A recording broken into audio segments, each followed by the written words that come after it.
So today we're going to go through a number of things. If I'm going too quickly, it's because I'm trying to get a lot in a short period of time.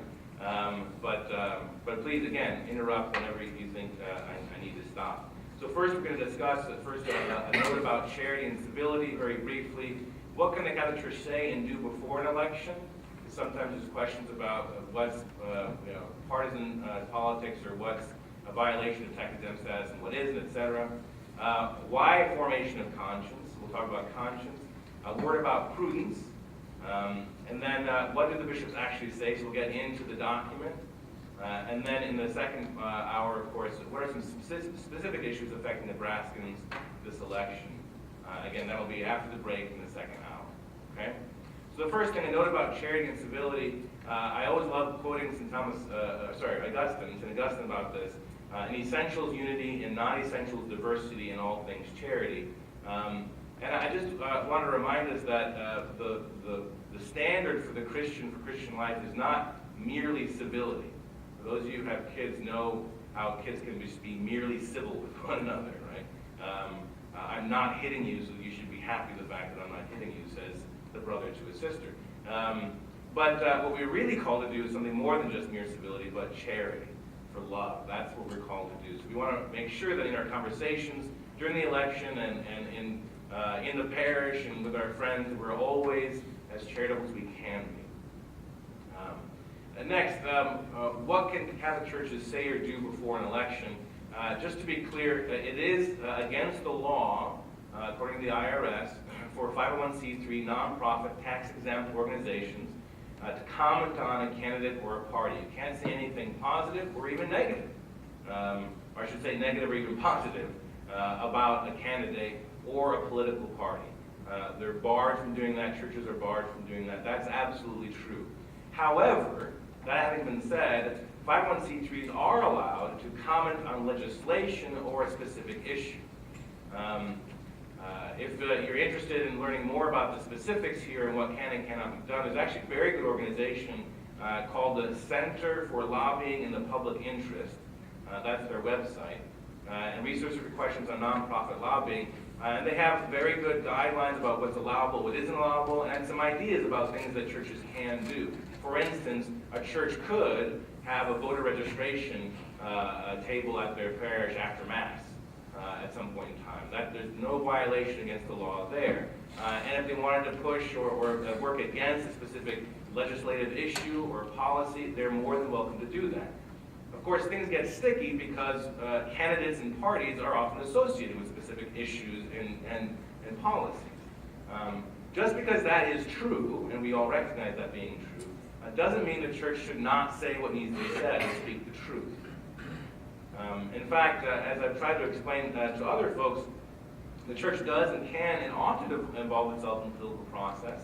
And it would be exactly partisanship not to tell what the church teaches, because we're afraid it might hurt one party or a political candidate. In the last election cycle, I spoke with somebody who told me, I didn't want to talk about what the bishops say because I was afraid it might hurt my favorite candidate. And I explained to the person, well, that's partisanship. That's exactly what you're not supposed to do. You're supposed to preach and tell what the church teaches, regardless of who helps or hurts, because that's the church's teaching. And that's my obligation. That's kind of what I want to be able to do today, is not advocate for any particular party or candidate, but just stick to the teaching. And that's perfectly well within the rules of the law, the IRS laws regarding tax-exempt status. All right. Going forward then, why formation of conscience? The document usually referred to as faithful citizenship. And a number of years ago when I started working for the Archbishop and I started talking about this particular document, he said, well, make sure when you talk about it, you talk about forming consciences for faithful citizenship, because that's what the bishops really want you to focus on, forming consciences. And I thought I would start the conversation around conscience with a statement that appears in the introductory note. The document was redrafted in 2007. So the form we have of it now dates back to 2007, but in 2012, the bishops added this introductory note. And in the introductory note that you find this statement. This document does not offer a voter's guide, scorecard of issues, or direction on how to vote. So it's not a direction on how to vote. And I have friends of mine, regardless of where they're on the political spectrum, always kind of get frustrated. Well, why aren't the bishops telling me, shouldn't the bishop be telling me how to vote? No, they're not supposed to be doing that. They're supposed to be teaching you the church's teaching. So it's not going to be a direction about how to vote. But it does apply Catholic moral principles to a range of important issues. And then here's the money phrase. It warns against misguided appeals to conscience, to ignore fundamental moral claims, to reduce moral concerns to one or two matters, or to justify choices simply to advance partisan, ideological, or personal interests. In short, it calls Catholics to form their consciences in the light of their Catholic faith, and to bring our moral principles to the debate and decisions about candidates and issues. So what do the bishops mean then by this phrase, misguided appeals to conscience? That's a pretty loaded phrase. And so how does that happen, and who does that? So I thought we'd just go into a short catechesis on conscience, based on the Catechism, with pictures and lots of things so we can better understand it, because I need those when I learn something. So let's first go to the Catechism. The Catechism, there's Jiminy Cricket, because it's basically that same idea. The conscience is that which tells you to do good and avoid evil. Okay? That's a nice summation. Your conscience is that part of your mind, your intellect, which tells you to choose good and avoid evil. Okay? And that you see that there in the Catechism. According to the Catechism, a human being must always obey a certain judgment of his conscience. If he were deliberately to act against it, he would condemn himself. And that's part of the Church's teaching, a long-held part of the Church's teaching. The great Blessed Cardinal Newman talks about this. St. Thomas Aquinas talks about this. You have to follow your conscience. You could condemn yourself if you don't follow your conscience. But the problem now that I'm going to introduce is that oftentimes Catholics stop there. They stop there. I've got my conscience, and I know what my conscience says, so that's all I need to know. And I just need to follow my conscience. And I go forward. There's more to the Church's teaching on conscience than just this phrase. Because, as Jiminy the Cricket tells us, faced with a moral choice, conscience can make either a right judgment, or in accordance with reason of divine law, or, on the contrary, an erroneous judgment can depart from them. In other words, your conscience isn't infallible. Your conscience can be spectacularly wrong. It can make huge mistakes. And we know this in our own lives. So I want to discuss first, well, how does that happen? And then how do we work against that? To do that, let me just explain briefly the way Aquinas and others have tried to explain what conscience is. You have a mind, and your mind is, let's say, divided between your intellect and will. Okay? The intellect receives information, and your will makes the choice to act. Okay? Now, your intellect is informed by a number of various things. Let's say information and conscience. The information goes through the conscience and gets to the intellect. Right? So the information comes in, the conscience says, this is good, this is evil, you should do this, and then the intellect tells the will, hey, will, choose this, and the will does it. Okay? And then you act. Now, when virtue is involved, sometimes the virtue comes in, and you're so used to doing the good thing, because you've had this information so many times, that you just go ahead and do it. Your conscience doesn't really have to get too involved in it, because you're just so used to doing the good thing, you just go ahead and do it. Right? Because a virtue is referred to as just a habit, a good habit. But what happens when you have a vice, which is a bad habit? That's all vices are. What happens when you have a vice? We have experienced this, I think, in our own lives too. What happens when you have a sin in your life that is so regular, and you're so used to it, that you can no longer even hear your conscience? Your conscience is yelling at you, Omar, stop eating that pie. It's a nice pie. It's great pie. Pie is good, but stop eating it. I can't. I just keep eating it. It's out of habit. It's a bad habit. I can't even hear my conscience anymore. So we need to be very careful that when we're hearing our conscience, we're actually hearing who it is. And sometimes the vice gets so bad that our conscience says it's actually a good thing. Or maybe our conscience isn't saying, maybe it's the enemy. Maybe the enemy is telling us, oh yeah, go ahead and do that. Or yeah, it's a bad thing, but that's not really bad. It's not a really bad thing. You have to be very careful about how we listen to our conscience. We need to be able to discern whether or not our conscience is telling us something real, or whether it's the enemy, or any number of various things. This is why the Catechism says this: it is important for every person to be sufficiently present to himself in order to hear and follow the voice of his conscience. This requirement of interiority is all the more necessary as life often distracts us from any reflection, self-examination, or introspection. Boy, isn't that true? Isn't that true? We get so distracted by the world and running kids to practices and meeting deadlines at work and checking up with friends on Facebook and all the rest of it, right? That we have very little time for interiority, for self-reflection. This is why the sacrament of confession is such a great gift to us. For those of you who read my column in the Catholic Voice, which was on voting this last time, and I mentioned, have we gone to confession recently? Shouldn't we go to confession before we try to go to the voting booth? Why?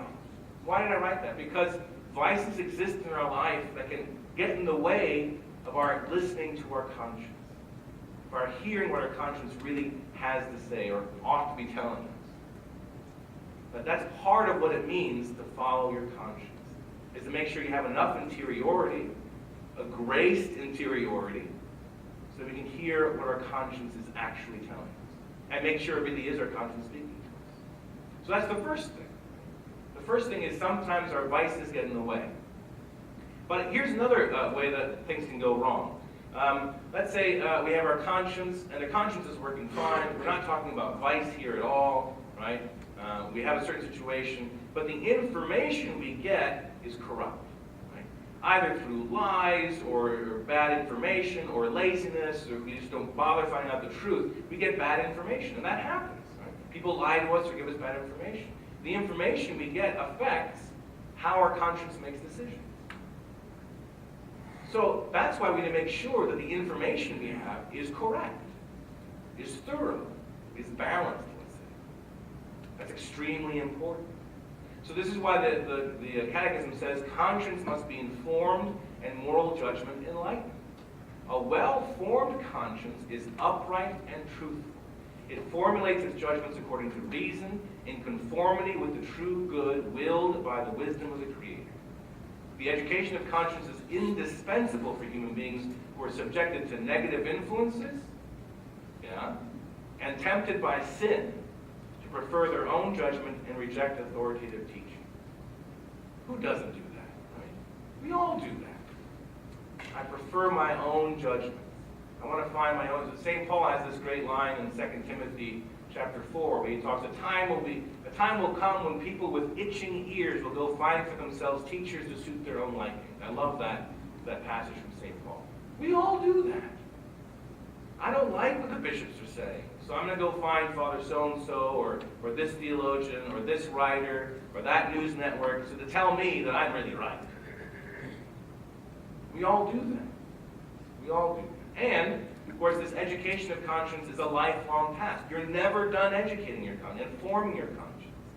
From the earliest years, it awakens the child to the knowledge and practice, and prudent teachers teach virtue. The education of conscience guarantees freedom and engenders peace of the heart. It's a lifelong practice. And this is something, too, I've come up against. I've never had anybody come up to me and say, Omar, I have a bad conscience. Could you help me form my conscience? I just don't trust my conscience. That's never happened to me. I've had lots of people come to me and say, I've got a good conscience. I know I have a well-formed conscience. So I don't need to come to your talk this morning, Omar, because I know I have a well-formed conscience. Right? Now, I'm sure a lot of people do, and you don't have to necessarily be here, although I'm glad you're here, to have a well-formed conscience. But it's true, we tend to think already that we have a well-formed conscience. Why? Because you don't know you're wrong until you know you're wrong. I mean, we've all experienced that too, I think, to some degree, haven't we? Where I'm sure this is the right position, this is why I don't agree with the bishop is simply wrong on this, and then something happens, I read an article, or I meet somebody, hear a personal story, or something happens, and all of a sudden I'm like, wow, I was really wrong. I was really wrong for a long time. Maybe those bishops have, maybe they're smarter than I think they are. So, we have to constantly be educated, constantly be questioning and asking questions, and constantly be open to what the church has to tell us. And so how do we form our conscience then? The parents do it, teachers do it, our laws do it. This is why it's very important that we pass just laws, because if we have unjust laws, they teach us something about the dignity of the human person. We have laws against perjury. We can jail you if you lie about under oath about somebody's life or property. We'll jail you because we think that's really important. Life and property are important things connected to the dignity of the human person. So it's so important we will jail you. The fact that there's that law, it teaches us something about the dignity of the human person, about what we believe is a culture. And likewise, the fact that it's legal to kill your unborn child in this country at any point, for whatever reason, essentially, says something about what we think about human dignity. It says a lot. And it doesn't speak well for us. So that's a very important law. Culture. What does our literature say? What do movies say? What is our music like? That forms our conscience as well. We can start to begin to change the culture by not buying into some literature, music, and movies that are out there. Our friends form us, and our faith forms us. And this is where we get finally to this question. A Catholic conscience is to be informed by the teachings of the Catholic faith. You're always going to have a conscience. Everybody has a conscience. Every human being has a conscience. Right? Every human being has a conscience that tells them to do good or avoid evil. A Catholic conscience is one informed by the Catholic teaching of the Church. That's what distinguishes it from other consciences. To be informed. Now, at this point, we have this question about fidelity, right? Fidelity to the Church's teaching. What I usually like to say about this is, fidelity is not fidelity when we agree with the Church all the time. Right? I'm the best Catholic when the Church agrees with me. I'm a great Catholic. Olympic, really. I'm a fantastic Catholic when the Church agrees with me.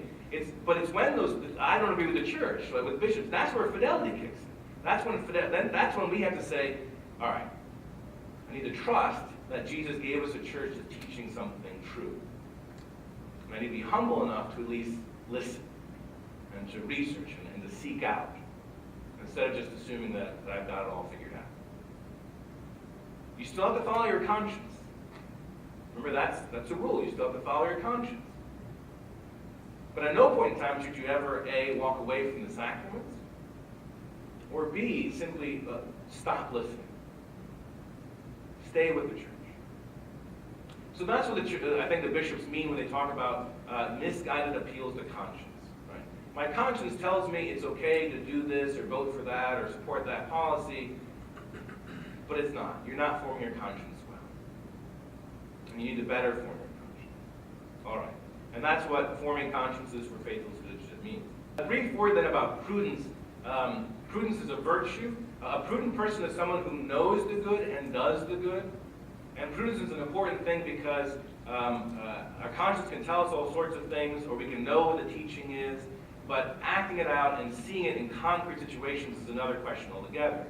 Because prudence is a virtue, and it's an intellectual virtue that allows us to see the good in a specific situation, and it's also a moral virtue or habit, it's also a moral virtue or habit that impels us to act toward the good in a situation. It's something we have to work on all the time, not just every couple years, or every 4 years when there's an election. Prudence is something we work on at all times. Whether it's how we raise our children and how I speak to them, how I work with my wife and running the household, how I behave in the workplace, prudence about how what kinds of things I read or people I listen to, all that is something I need to practice at all times. And the more I do it, the better I'll be at it in terms of hearing my conscience and then acting on it, seeing the good and then doing it. And then as the bishops give us various principles to work on, we have to apply our prudence in addressing those principles in the real world. Okay. Now, what do the bishops say? We need to get to the actual document here. The document is divided into 3 major parts. Part 1 is the one we'll be spending more time on. Part 2 is applying Catholic teaching to major issues, a summary of the policy positions, etc. In that section, they talk a great deal about specific policy issues. Since we're going to talk about that and some of those things in the next hour, I'm just going to leave that part alone. And the third part is very short, just some bullet points. It's a page long, so we won't discuss that very much. But we'll focus on part one. Okay? Part one is divided into several sections. Why does the church teach about issues affecting public policy? Who in the church should participate in political life? How does the church help Catholic faithful to speak about political and social questions? And what does the church say about Catholic social teaching in the public square? Okay. So we'll go through those briefly, so we can get to the real meat of the matter. So why does the church teach about issues affecting public policy? The document says because the church cares about human dignity. This is the core of Catholic moral and social teaching. The fundamental dignity of the human person is the core of the church's social teaching. The fundamental dignity of the human person. And the document says, because we are people of both faith and reason, it is appropriate and necessary for us to bring this essential truth about human life and dignity to the public square. Because, and here it might be a little bit controversial, in our Declaration of Independence it says these truths are self-evident, that all men are created equal. You know what? They're not self-evident. They're not. If they were, we wouldn't have had wars and killings and torture and all sorts of things throughout all of human history. And in fact, it isn't until we get to Christianity, and one could argue Judaism as well, that one begins to have this notion that there is a fundamental dignity amongst all human beings because we're all made in the image and likeness of God. It's not self-evident. It's only in the context of a Catholic or Christian culture that the founders of this country, some of whom weren't even Christian, could say this is a self-evident truth. Because it's not self-evident, because our human nature tends to denigrate others, to violate their dignity, because of that, and I think it's something we've all experienced, because of that, we need the church. We need the church to stand out in the public square and say, no, there is a fundamental human dignity that must not be violated. And that's why the church teaches about issues affecting public policy, to defend human dignity. Who in the church should participate in political life? This is what the document says. Participation in political life is a moral obligation. All the baptized are called to participate. We are all morally obliged to participate in the political process by virtue of baptism. Why? Because as baptized Catholics, and one could even as baptized confirmed Catholics, we have an obligation to speak the truth about the dignity of the human person everywhere, especially in the public square. Participation can be voting, and it can be seeking political office. But it's at least voting. So yes, we have a moral obligation to vote. A moral obligation to vote. And only under very strenuous circumstances could one decide, no, I'm not going to vote. And we'll talk about that in a little bit. But we do have a moral obligation to vote, if we can. And that's something we can encourage pastors to talk about as well, right? Without getting involved in the politics or who to vote for, any of that stuff, go out and vote. Go out and vote. Participation should be shaped by the moral convictions of well-formed consciences and focus on the dignity of every human being. Our participation should help transform the party to which we belong. We should not let the party transform us in such a way that we neglect or deny fundamental moral truths. That's for everybody to hear. John Carr, he used to be the head of the department of the USCCB that handles these sorts of issues. I thought he had a pretty good line. He used to say, as Catholics, we are politically homeless. Right? We shouldn't be comfortable in one political party on everything. Now, it could be that there might be, but there isn't right now. There isn't. We should be able to say to our members of our own party, the leaders especially in our own party, when they are beginning to violate Catholic social teaching and violate the dignity of the human person. All right. Bishops and priests assisted by religious and lay leaders are to teach fundamental moral principles that help Catholics form their consciences correctly. And that's why I'm here today. The Archbishop put me in charge of some of this stuff, and he said, hey, go out and talk to people about it, so that's why I'm here. Okay. He says hi. Okay. The next section is how does the church help Catholic faithful to speak about political and social questions? That's where a lot of the meat that we want to talk about this morning is. So I'm going to skip it for the time being, just go to part 4. What does the church say about Catholic social teaching in the public square? In this section, the bishop talk about the 7 key themes of Catholic social teaching. They expand on that. There's a handout that's available on the side if you haven't gotten it that goes through all that. So I'm not going to go over that right now. These are 7 key themes, not principles, but themes you find in Catholic social teaching. Some of them are principles, some of them aren't, but I'll let you do more reading of that on your own. Okay? And that's available for pickup at the break graph. All right, so back to section 3. How does the church help Catholic faithful to speak about political and social questions? All right. This section is divided several ways. A well-formed conscience, which we've talked about already. The virtue of prudence, which basically says we need to work on our prudence. We need to build up prudence so that we can better follow our conscience and act on the good. And then doing good and avoiding evil, and then making moral choices. So let's first start with doing good and avoiding evil. And the first thing the bishops do is they talk about avoiding evil. Why? Because it's easier to talk about. It's a little clearer and a little bit more straightforward. So avoiding evil. In paragraph 22 of the document, the bishops say this. There are some things we must never do as individuals or as a society because they are always incompatible with the love of God and neighbor. Such actions are so deeply flawed that they are always opposed to the authentic good of persons.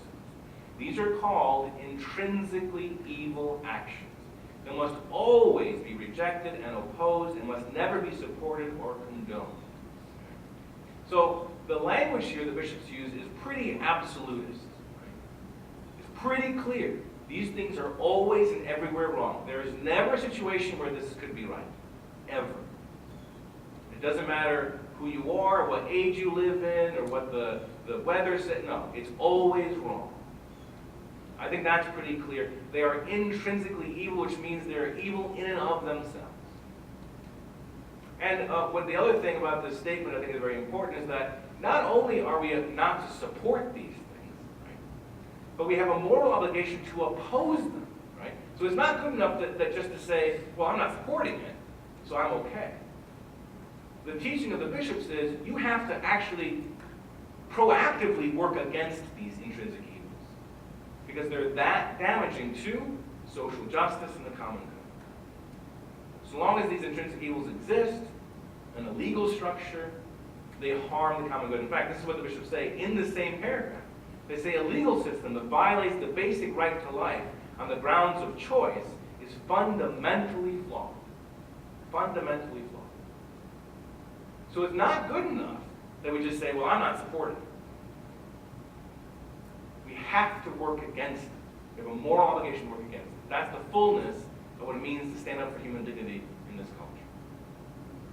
The bishops go on. A prime example of the intentional taking of an innocent life is in abortion and euthanasia.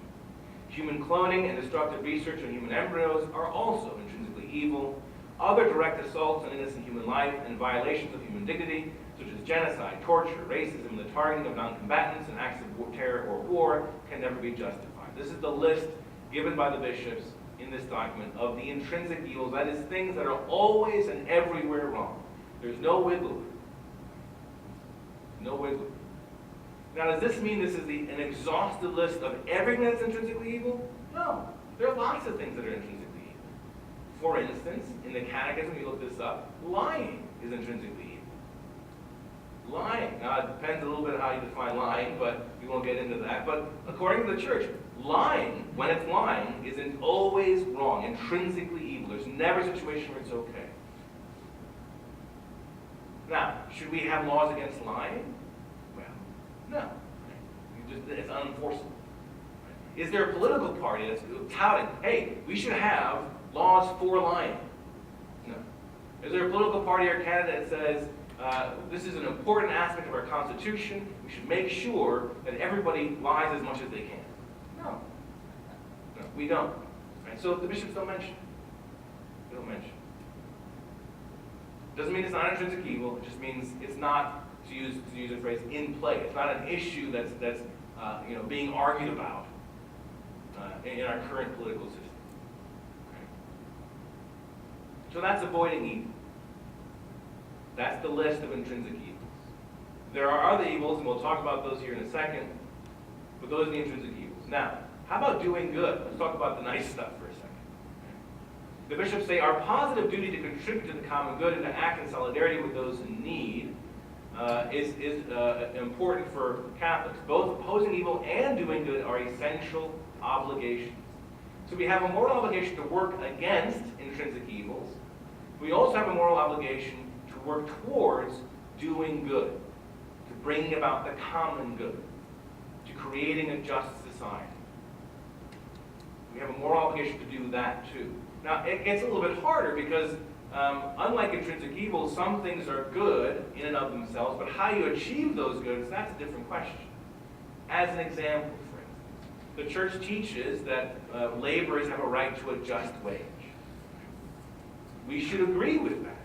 Laborers have a right to a just wage. That's part of the church's teaching. It's in the Catechism. However, how you go about making sure everybody has a just wage, that's a different question. Should it be through wage supplements? Should it be through tax credits? Should it be through a minimum wage?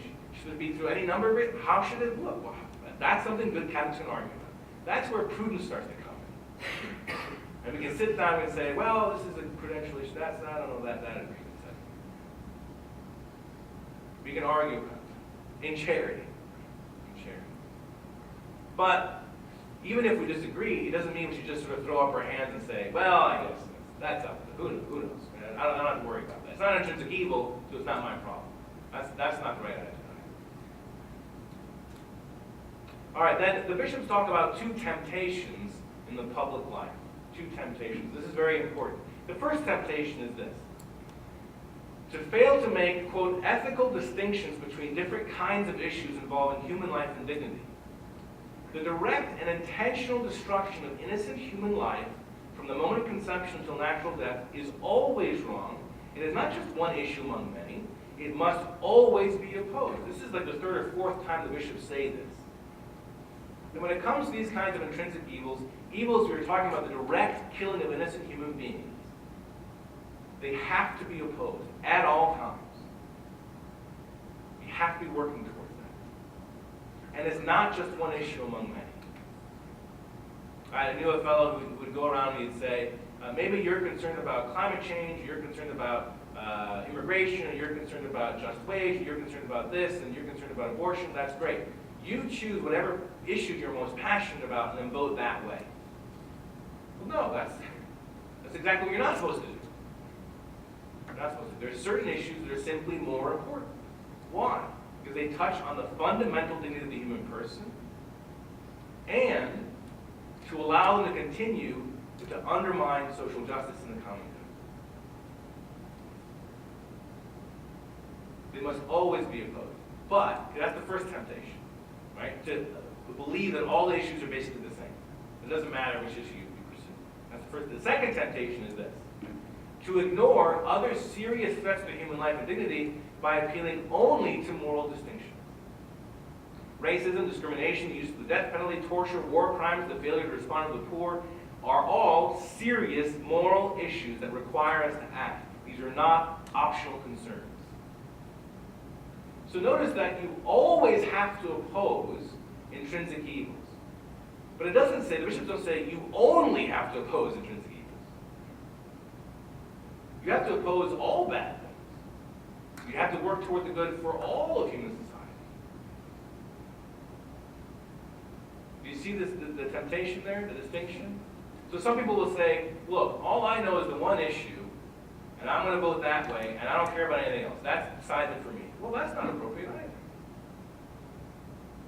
That's not appropriate either. We need to consider all issues. And how are we addressing all those other serious concerns? All right, so then the document goes on. How does the church help Catholic faithful speak about political and social questions? We discussed the first three, now making moral choices.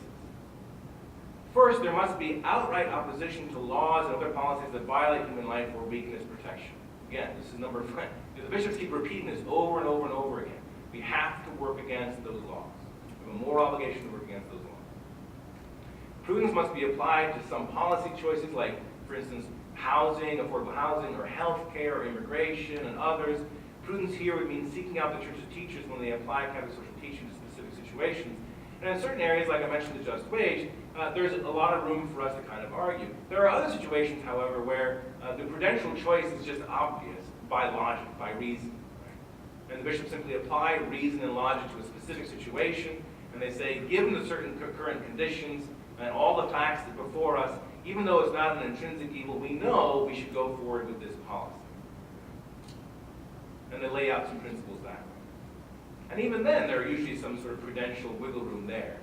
But I don't want to give the impression that somehow prudence means everything's up in the air and we don't have to listen to the bishops. They go on, paragraph 34, and here's where things get more interesting. Catholics often face difficult choices about how to vote. This is why it is so important to vote according to a well-formed conscience that perceives the proper relationship among moral goods. A Catholic cannot vote for a candidate who takes a position in favor of an intrinsic evil, such as abortion or racism, if the voter's intent is to support that position. In such cases, a Catholic would be guilty of formal cooperation in grave evil. At the same time, a voter should not use a candidate's opposition to an intrinsic evil to justify indifference or inattentiveness to other important moral issues involving human life and dignity. So, what does all that mean? I'm a voter, I want to vote for this particular candidate, right? The candidate says, I support an intrinsic evil. Now the voter votes for that person because they say, well great, so do I. I want to vote for you. Right? That's not allowed, because that's formal cooperation with a grave evil. So to make it even clearer, a candidate is in support of the constitutional right to abortion. I say, I agree that there should be a constitutional right for abortion, and I'm voting for you because I want there to be a constitutional right for abortion. You're not allowed to do that. That's formal cooperation with evil. And remember the sentence, the paragraph also says, you can't just vote for one guy over one issue and ignore all the other ones either. You can't do that either. You have to look at a whole bunch of issues.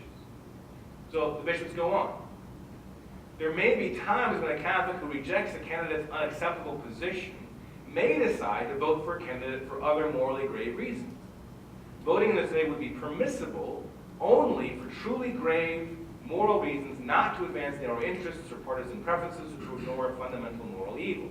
So, again, we got a voter, we got a candidate, the candidate supports a moral evil, intrinsic evil. Right? One of the lists that I gave you, an intrinsic, something that's always and everywhere wrong. And the voter says, well, that stinks. Still, I really think I have to vote for you. Why? Well, because I have some truly great moral reasons. Now, what would count as truly great moral reasons? We'll get there. Right? We'll get there. The bishops talk about that in the next paragraph. But are we clear right now? So far? Okay. That's called remote material cooperation with evil, which is allowable in certain circumstances. It is allowable. So then the bishops say this. In making these decisions, which are tough decisions, it's essential for Catholics to be guided by a well-formed conscience that recognizes that all issues do not carry the same moral weight, and that moral obligation to oppose intrinsically evil acts has a special claim on our consciences and our actions. So what do the bishops mean by truly grave moral reasons? Remember, if you've done catechism before, you know what grave matter, when you're talking about mortal sin. Grave matter means really serious stuff. Right? They say only truly grave moral reasons justify voting for a candidate that encourages an intrinsic evil. So what would justify that? The bishops say, when all candidates hold a position in favor of an intrinsic evil, the conscientious voter faces a dilemma. The voter may decide to take the extraordinary step of not voting for any candidate, or, after careful deliberation, may decide to vote for the candidate deemed less likely to advance such a morally flawed position and more likely to pursue the other authentic human good. So, what if I have a voter and two candidates, right? And one candidate supports an intrinsic evil, the other one supports 5. Which happens.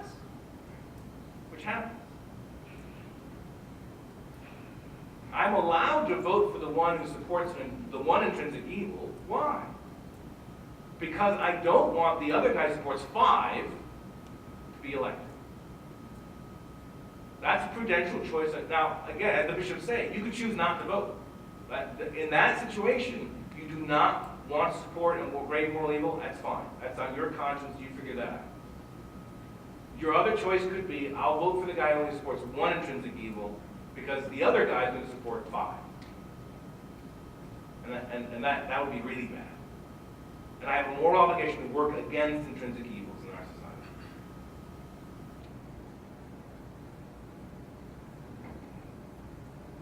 All right, so I could say that stinks. Still, I want to vote, so I'm going to vote for the guy who supports just 1 intrinsic evil. And that's what I mean when the bishops talk about truly grave moral reasons. That's a truly grave moral reason. I want to stop, because I have an obligation, remember, to oppose intrinsic evils. I want to stop the advancement of this other intrinsic evil. And I'm not condoning intrinsic evil. I don't like voting for this person. I think this person's bad on a whole bunch of levels, but ultimately I think this is what's best for our society.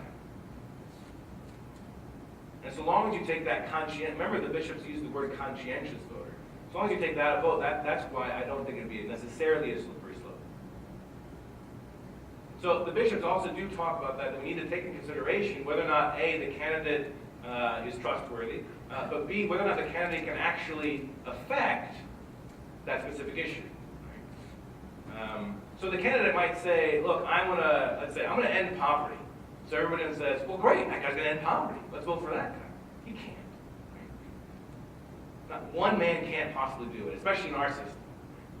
So you do have to take into consideration who the candidate is, what the power situation is, if it's a presidential election, what the Congress is going to be like, is you going to get any legislation through. All those things have to be taken into consideration, yes. And that's part of the prudential discussion you have to have. That's part of being a conscientious voter. And that brings up, of course, the fact that you also have to be well informed. I mean, you have to know, right? Who's in power, who are the players, what is the history behind that particular issue, what is this guy's history in other situations, does he have a record, what's his record in other places? You want to look all that up.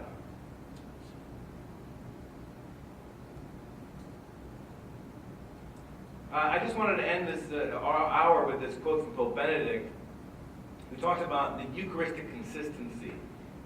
Worship pleasing to God can never be a purely private matter without consequences for our relationships with others. It demands a public witness to our faith. Evidently, this is true for all the baptized. Yet it is especially incumbent upon those who, by virtue of their social or political position, must make decisions regarding fundamental values such as respect for human life, its defense from conception to natural death, the family built on marriage upon a man and a woman, the freedom to educate one's children, and the promotion of the common good in all its forms. And this is part of the Eucharistic consistency, that we are a Eucharistic people, that we are a people founded on sacraments and grace. And what I like about this statement, which ends this section, the bishops actually end their section with this quote from Pope Benedict, is that it reminds us that this is not a political game. This is a game about our spiritual lives, right? We believe in things visible and invisible. This is a matter that has to do with our spiritual lives. So we need to make sure we get to confession, we go to Mass, that we have a prayer life, we seek out counsel, both spiritual and practical, so that we can better inform ourselves and inform our conscience. Okay?